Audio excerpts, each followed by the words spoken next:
Hello दोस्तों, आप सभी का एक बार पुनः स्वागत है हमारे YouTube चैनल में। दोस्तों, हम लोग लाभ और हानि वाले चैप्टर को पढ़ रहे थे और आज उसमें एक और टॉपिक को हम लोग पढ़ते हैं, जो कि है जब दो वस्तुओं को संयुक्त रूप से खरीद कर और प्रत्येक को कुछ प्रतिशत लाभ या कुछ प्रतिशत हानि पर बेचा जाए, तो उससे संबंधित सवालों को आज हम लोग देखेंगे। चलिए देखा जाए।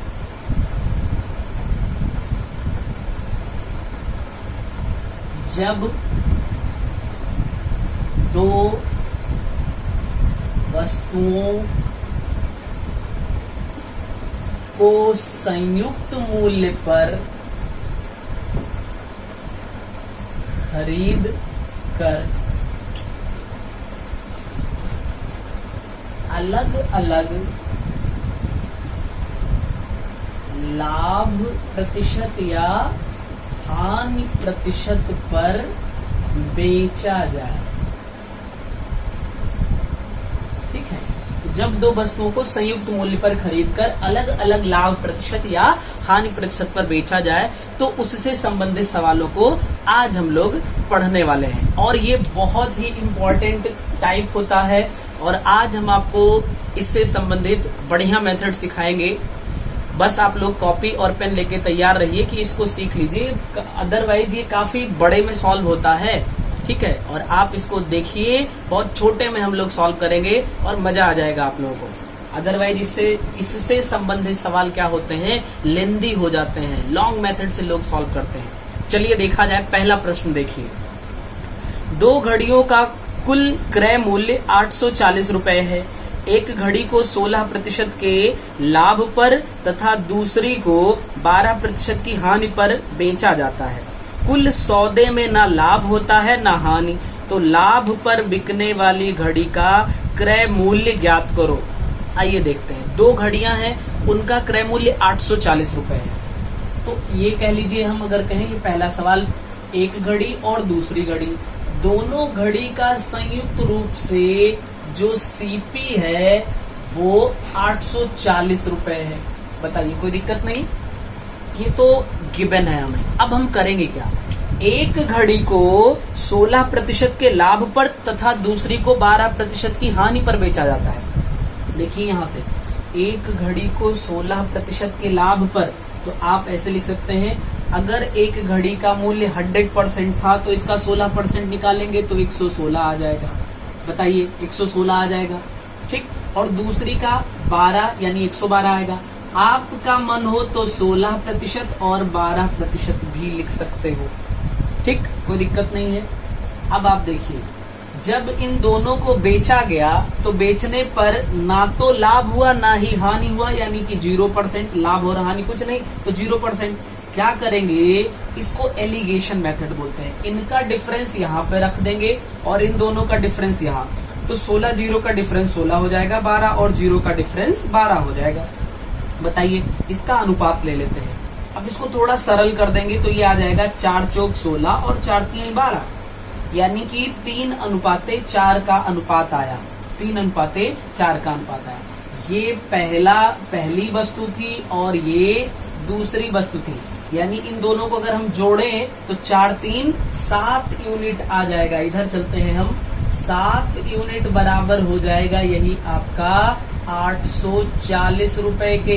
इसका मतलब 1 यूनिट बराबर 12 7 84, 120 रुपए के हो जाएगा। 120 रुपए के। तो उसने पूछा, जिस घड़ी को लाभ पर, तो देखिए ये 16% का लाभ था और ये 12% की हानि थी, तो लाभ पर किसको बेचा गया, यानी कि ये आपको निकालना है।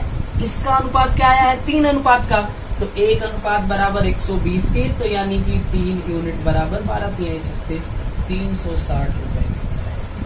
अर्थात जिस घड़ी को 16% के लाभ पर बेचा गया उसका क्रय मूल्य 360 रुपए है। क्या है, 360 रुपए। ठीक है, तो इस तरीके से हम लोग बहुत आसानी से सवाल को सॉल्व कर लेंगे। आई होप कि आपको मजा आया होगा। चलिए एक प्रश्न और देखिए और इस कॉन्सेप्ट को और बेहतर करिए। सवाल नंबर 2 देखिए आप। सवाल नंबर 2 है, एक आदमी 2160 रुपए में 2 पंखे खरीदता है। एक पंखा 15% के लाभ पर और दूसरा 9% की हानि पर बेचकर उसे पूरे सौदे में न लाभ होता है न हानि होती है, तो दोनों पंखों का क्रय मूल्य ज्ञात करो। अब आप समझिए, टोटल सीपी जो है यानी टोटल क्रय मूल्य वो 2160 रुपए है। 2 पंखे हैं, पहला पंखा और दूसरा पंखा। पहले पंखे को क्या किया गया, 15% के लाभ पर, ये देखिए पहला पंखा 15% लाभ के लिए प्लस, और दूसरे पंखे को 9% की हानि पर, और पूरे सौदे पर संयुक्त रूप से देखेंगे तो पूरे सौदे पर कोई भी प्रॉफिट या लॉस नहीं हुआ, तो यानी यहाँ 0% कह लें। इन दोनों का डिफरेंस यहाँ पे रख देंगे तो 15 ही आएगा, 15 और 0 का डिफरेंस 15, और 9 और 0 का डिफरेंस 9 आएगा। ठीक है, अनुपात ले लेते हैं तो 3:5 आ जाएगा। अब आप समझिए ये क्या होगा, दोनों का ये सीपी का अनुपात आता है, दोनों वस्तुओं के सीपी का अनुपात, तो 5×3 कितना हो जाएगा, 8 यूनिट बराबर, और टोटल सीपी दिया हुआ है 2116 के, यानी 1 यूनिट बराबर 8 × 16 और 8 × 7 76, 270 के हो जाएगा। तो अब पहली घड़ी यानी पहली का जो अनुपात है वो 3 यूनिट है, यानी 27 × 81, ये हो जाएगा 810 रुपए। बोलिए, और दूसरी का कितना हो जाएगा, दूसरी वाले का देखिए, दूसरी का कितना है 5 यूनिट, तो 1 यूनिट बराबर 27 के, तो 5 यूनिट बराबर कितना हो जाएगा, 27 × 5 135 हो जाएगा, यानी कि 1350 रुपए। ठीक, आप इनको जोड़ के भी देख सकते हो, 0 हो जाएगा, 5 1 6 हो जाएगा, 8 3 11 1 और 2, यानी 2160, टोटल मिला के 2160। तो दोनों घड़ी का क्रय मूल्य आपको पता चल गया। पहली घड़ी का 810 रुपए और दूसरी घड़ी का 1350 रुपए। ठीक, चलिए अब अगले प्रश्न पे चलते हैं।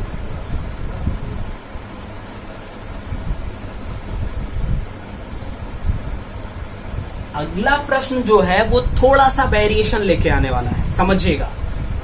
तीसरा प्रश्न है, कृष्णा के पास 12 संतरे हैं, वह उनमें से X को 10% के लाभ पर और शेष को 10% की हानि पर बेचता है।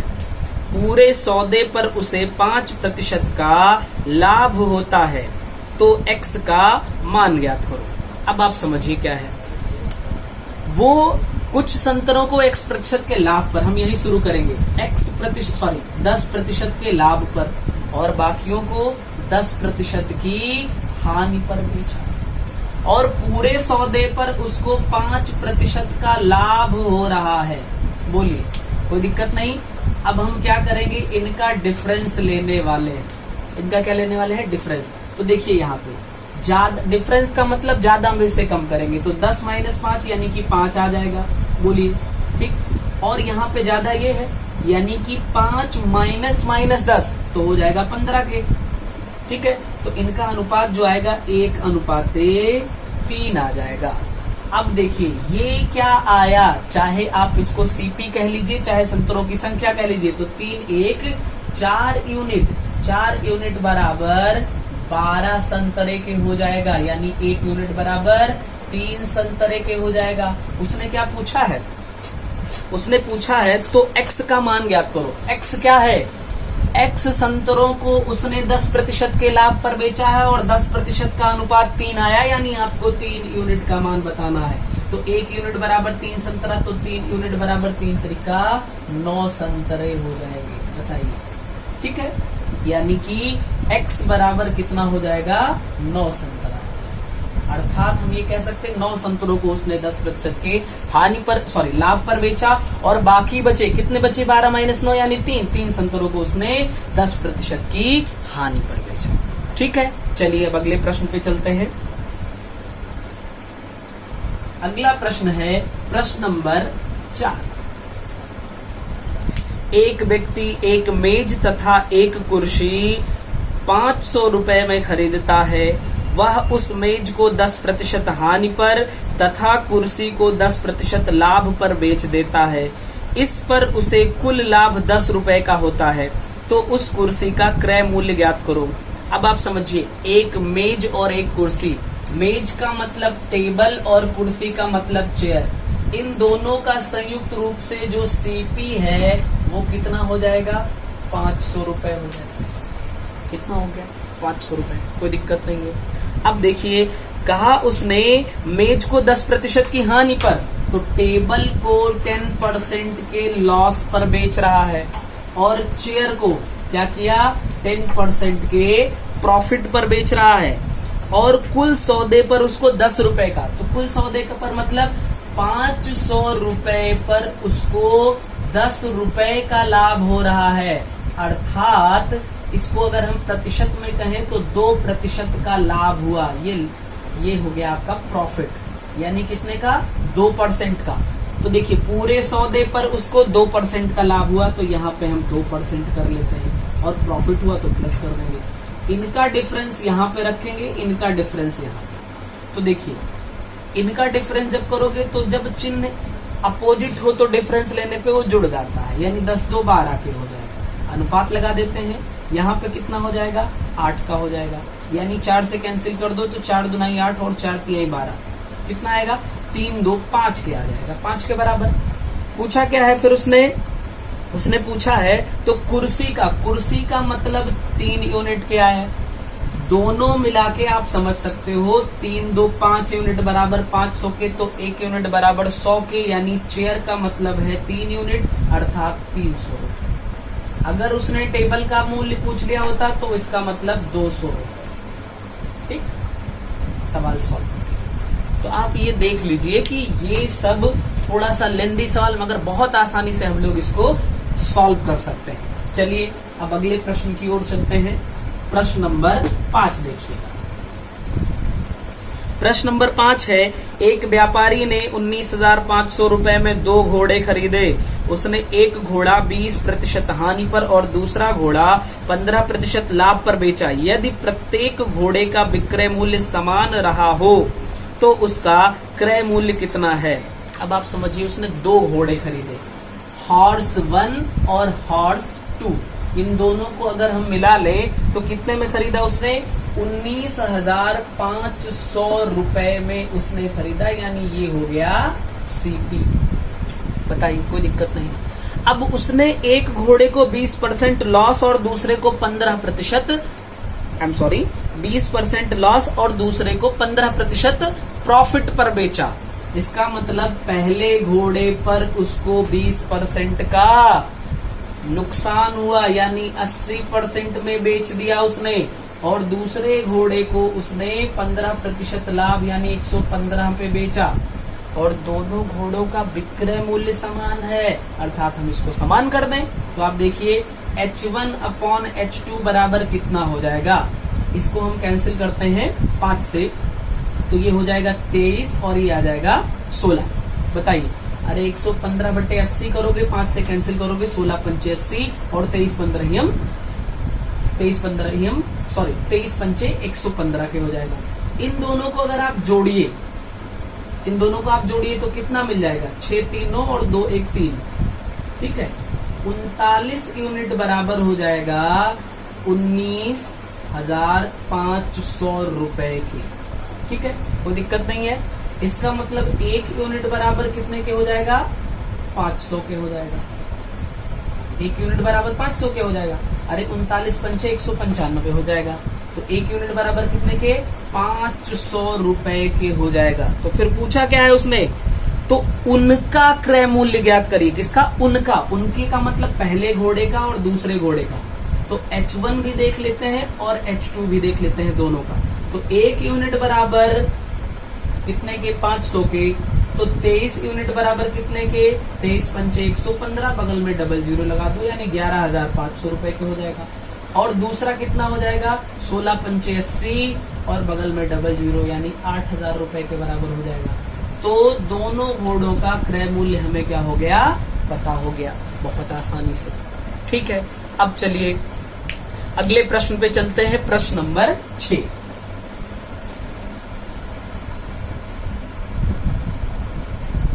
तो अब अगला प्रश्न है, देखिए, एक आदमी एक घड़ी 9% लाभ तथा एक मोबाइल 13% लाभ पर बेचता है। अगर वह घड़ी 13% और मोबाइल 9% लाभ पर बेचे तो उसे 80 रुपए अधिक मिलेंगे। घड़ी और मोबाइल का क्रय मूल्य ज्ञात करो यदि वह दोनों को 20,000 रुपए में खरीदता है। तो आप समझिए, एक घड़ी है और एक मोबाइल है। तो घड़ी का मतलब वॉच और मोबाइल का मतलब मोबाइल ही, दोनों को उसने कितने रुपए में खरीदा? 20,000 रुपए में खरीदा। ये हो गया इसका सीपी।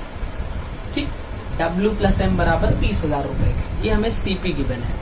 अब आप समझिएगा, पहला स्टेटमेंट कह रहा है एक घड़ी 9% लाभ तथा मोबाइल को 13% लाभ पर बेचता है। घड़ी पर उसको 9% का लाभ हुआ और मोबाइल पर उसको कितने का लाभ हुआ? 13% का लाभ हुआ। अगर हम देखें दोनों पर अलग अलग लाभ हो रहा है तो इसका मतलब पूरे सौदे पर भी उसको कुछ प्रॉफिट हो रहा होगा, कुछ प्रॉफिट परसेंट हो रहा होगा, कोई दिक्कत नहीं। अब क्या है, दूसरा स्टेटमेंट कह रहा है अगर वो घड़ी 13% पर और मोबाइल को 9%, यानी कि उसने बदल दिया। क्या बदला? 13 इसके साथ कर देगा तो कर देते हैं, 13% प्रॉफिट हो वॉच पर और 9% का प्रॉफिट हो मोबाइल पर। तो अब देखिए क्या हो जाएगा कि परसेंटेज आपका 80 रुपए बढ़ जाता है। ये तो ये है, प्रॉफिट जितना था उतना ही हो रहा था बट 80 रुपए बढ़ गया, तो ये हम 80 बढ़ा देते हैं, कोई दिक्कत नहीं है। अब देखिए इसका आप ले लीजिए अंतर, तो ज्यादा यहाँ पे देखिए 80 मिलेगा, वैसे कोई दिक्कत नहीं है, चाहे इसमें से इसको घटा दो चाहे इसमें से इसको घटा दो। मगर हम इसको प्लस में रखना चाह रहे हैं तो क्या करेंगे, इसमें से इसको घटाते हैं, इसमें से इसको घटाते हैं। तो क्या हो जाएगा, यहाँ पे बच जाएगा 80, ये तो कट जाएगा, ठीक, ये कट जाएगा। 13 में से 9 जाएगा यानी कि 4% W के बच जाएगा। और धन यहाँ पे देखिए, यहाँ पे धन नहीं माइनस आएगा क्योंकि ये ऊपर जाएगा, तो ये आएगा 4% M के और बराबर हो गया 80 के। तो देखिए W - M हमने क्या कर दिया, 4% को बाहर कर लिया। 4% का मतलब 1/25 और बराबर 80 के हो गया, यानी W - M बराबर 25 × 200 और बगल में एक 0 लगा दो तो ये हो गया 2000। ये आपको पता है W + M बराबर 20,000। अगर दोनों को सॉल्व कर दीजिए तो ये कैंसिल हो जाएगा। 2W बराबर कितने के, 22,000 के, यानी W बराबर कितना हो जाएगा भैया, 11,000। और अगर W बराबर 11,000 इसका मतलब मोबाइल का दाम जो होगा वो 9,000 के बराबर होगा, तभी तो दोनों का योग जाके बनेगा आपका 20,000 के बराबर। बताइए, कोई दिक्कत नहीं होगी, समझ में आया होगा आपको। चलिए अब अगले प्रश्न पे चलते हैं।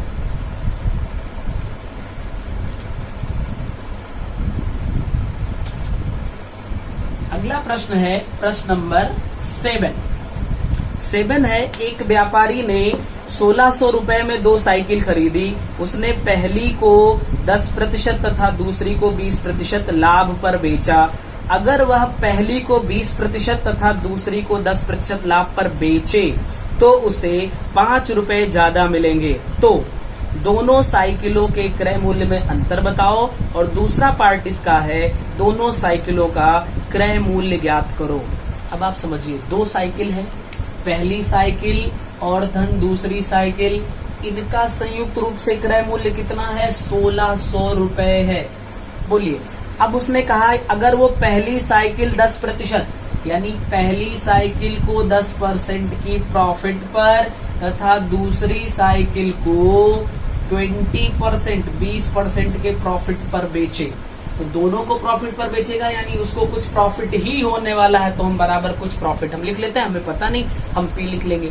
अब उसने क्या कि अगर वो पहली को 20% प्रॉफिट पर और दूसरी को 10% प्रॉफिट पर बेचे तो अब उसको 5 रुपए अधिक मिल जा रहे हैं, यानी जितना प्रॉफिट मिलता था उससे 5 रुपए अधिक मिल गया।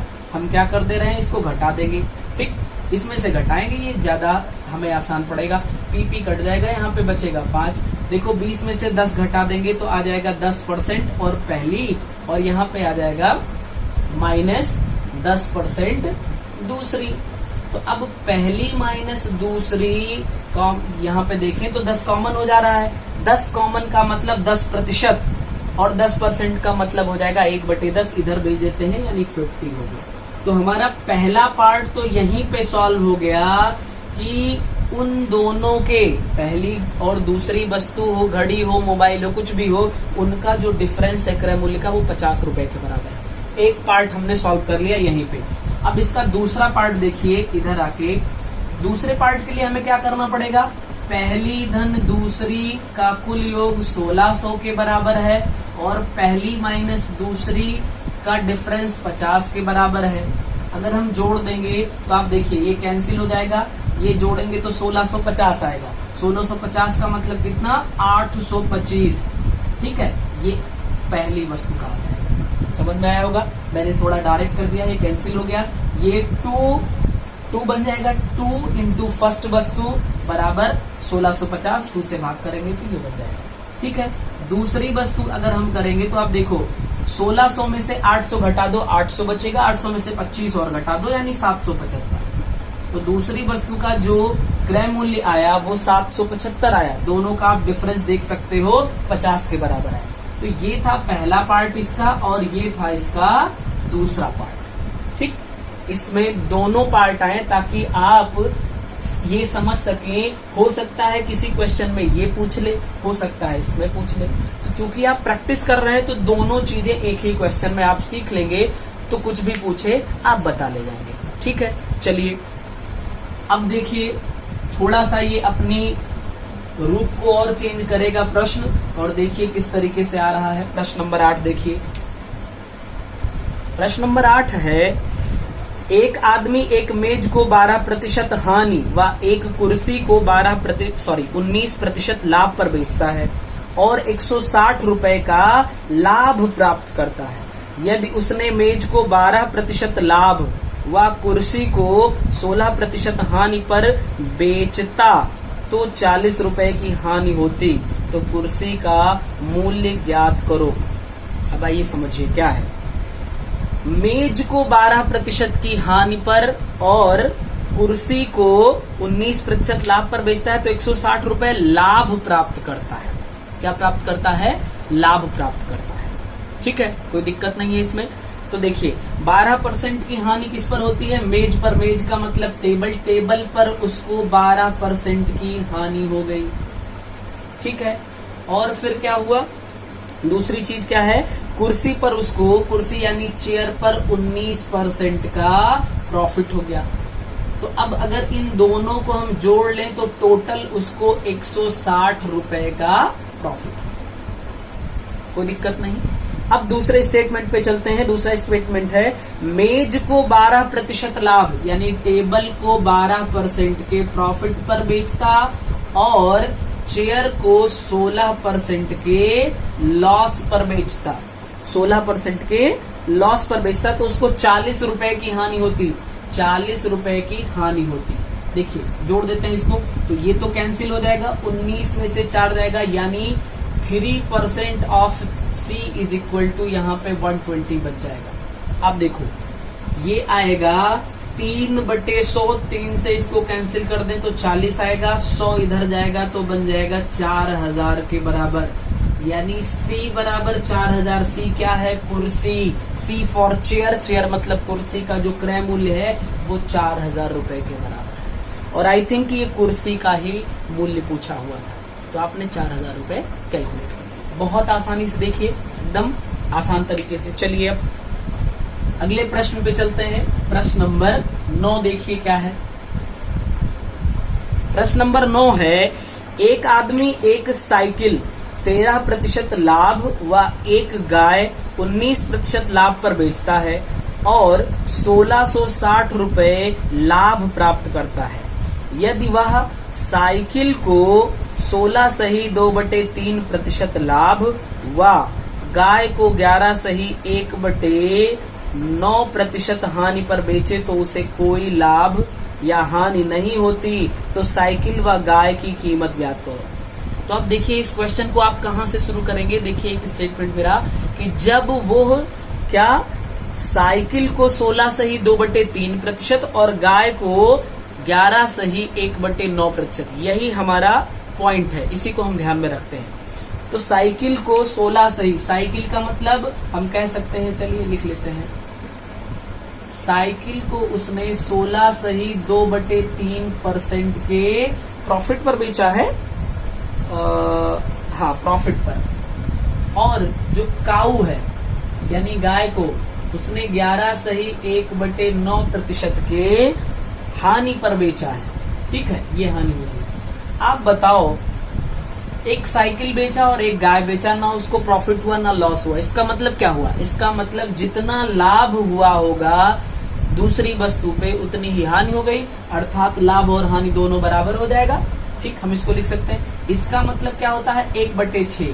ठीक, 1/6 गुणे साइकिल हो जाएगा बराबर 1/, इसका मतलब 9 हो जाएगा, और गुणे काऊ हो जाएगा। बताइए, कोई समस्या नहीं, इतने पे कोई दिक्कत नहीं है ना? तो आप इसको लिख सकते हैं साइकिल बटे काऊ बराबर 6/9, अर्थात 3 दूना 6 और 3 त्रिका 9।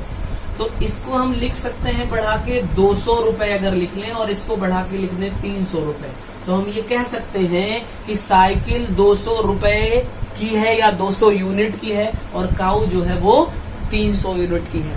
अब समझो, अब पहले स्टेटमेंट पे आओ, कहा 13% साइकिल पर लाभ हो और कितना 19% आपका गाय पर लाभ हो, तो टोटल लाभ 1660 रुपए के हो जाता है। तो अब आप देखो, अगर हम इस पर निकालेंगे 13% का प्रॉफिट तो कितना हो जाएगा भैया? 26 यूनिट का आएगा। और इस पर हम अगर 19% का प्रॉफिट निकालेंगे तो 19 या 57 रुपए के, यानी 57 यूनिट के बराबर आएगा। दोनों को अगर हम जोड़ देते हैं तो कितना हो जाएगा? 7 6 13, 5 2 7 1 8, यानी 83 यूनिट। तो ये 83 यूनिट क्या हुआ? प्रॉफिट हुआ, और यही बराबर होगा 1660 रुपए के, अर्थात 1 यूनिट बराबर ये कितने के बन जाएगा? ये बन जाएगा 20 रुपए के बराबर। 1 यूनिट बराबर 20 रुपए के। ठीक है, तो अब अगर आपसे साइकिल पूछ लेता है तो ध्यान से देखिए इधर, साइकिल है कितना? 200 यूनिट आपने माना है, तो 1 यूनिट बराबर कितने के? 20 रुपए के, तो 200 यूनिट बराबर 2 दूना 4, यानी कि 4000 रुपए के बराबर हो जाएगा। और जो काऊ है यानी गाय, वो देखिए कितने यूनिट के बराबर है? 300 के, यानी 2 3 6 हो जाएगा, और बगल में 000 चिपका दो, यानी कि साइकिल का दाम 4000 रुपए और गाय का दाम कितना है? 6000 रुपए। तो इस तरीके से हमने इस सवाल को देखा। अब चलिए एक प्रश्न और देख लेते हैं हम लोग। प्रश्न नंबर 10। प्रश्न नंबर 10 है, 8 पेन और 5 पेंसिल की कुल कीमत 92 रुपए है। 3 पेन और 2 पेंसिल की कीमत ज्ञात करो यदि 5 पेन और 8 पेंसिल की कीमत 77 रुपए हो। अब आप समझिए, 8 पेन और 5 पेंसिल की कीमत 92 रुपए है। 8 पेन का मतलब यहाँ पे हम लिख लेते हैं 8 पेन, और 5 पेंसिल की जो कीमत है वो 92 रुपीज। और दूसरा स्टेटमेंट बोला 5 पेन और 8 पेंसिल, ठीक है, बदल दिया, यानी 5 पेन और 8 पेंसिल, इनका जो मूल्य है वो 77 रुपए के बराबर। ठीक है, कोई दिक्कत नहीं है। तो ये 2 स्टेटमेंट हमको मिल गया है। अब इन 2 स्टेटमेंट से अगर हम देखें तो क्या करते हैं, सबसे पहली बार इसको जोड़ देते हैं, दोनों को हम जोड़ देंगे। तो देखिए ये 13 पेन धन 13 पेन बराबर, इन दोनों को जोड़ दीजिए तो 7 2 9 और 9 7 16, कितना बन जाएगा 169। तो यहाँ पे आप देखिए पेन 1 पेन धन 1 पेंसिल बराबर, यहाँ पे 13 कॉमन होगा बराबर इतने के, तो 13 से हम भाग कर देंगे तो कितना आ जाएगा, इतना होगा। बताइए, कोई दिक्कत नहीं। अब दूसरी बार हम इसको क्या कर देते हैं, घटा देते हैं। तो घटाएंगे तो 8 में से 5 जाएगा तो 3 बचेगा। अब आप देखिए 3 पेन और -3 पेंसिल बराबर हो जाएगा, यहां से देखिए कि 92 में से 77 को घटाना है, तो सबसे पहले आप क्या करिए, 90 में से 70 को घटा दीजिए, 20 यानी 22 बचा, 22 में से 7 को घटा दीजिए तो 15 आ जाएगा। यानी 3 से जब आप इसको कैंसिल करेंगे तो आएगा 1 पेन धन 1 पेंसिल, यहाँ पे धन नहीं माइनस, ठीक, और बराबर 3 × 5 = 15 यानी 5 किया जाएगा। 2 इक्वेशन बन गया हमारा, फटाक से हम इसको सॉल्व करेंगे, ये कैंसिल हो जाएगा, 13 × 5 = 18 के, तो 2 पेन बराबर 18 के, तो 1 पेन का दाम कितना हो जाएगा, 9 रुपए के बराबर हो जाएगा। और 1 पेंसिल का दाम कितना हो जाएगा भैया, देखिए 9 में कितना जोड़ दे कि 13 हो जाए, यानी 4 रुपए के बराबर हो जाएगा। तो 1 पेन का दाम 9 रुपए, 1 पेंसिल का दाम 4 रुपए के बराबर निकल के आया। अब उसने कहा है 3 पेन और 2 पेंसिल की कीमत ज्ञात करो। देखिए 3 पेन और 2 पेंसिल की कीमत ज्ञात करो, पेंसिल की कीमत ज्ञात करो। तो 1 पेन का दाम 9 रुपए, तो 3 पेन का 27 बन जाएगा, और 1 पेंसिल का दाम 4 रुपए, तो 2 पेंसिल का 4 दूनी 8 बन जाएगा। ठीक है, अब आप देखिए 27 × 3 = 30 और 5 = 35 रुपए के बराबर हो जाएगा।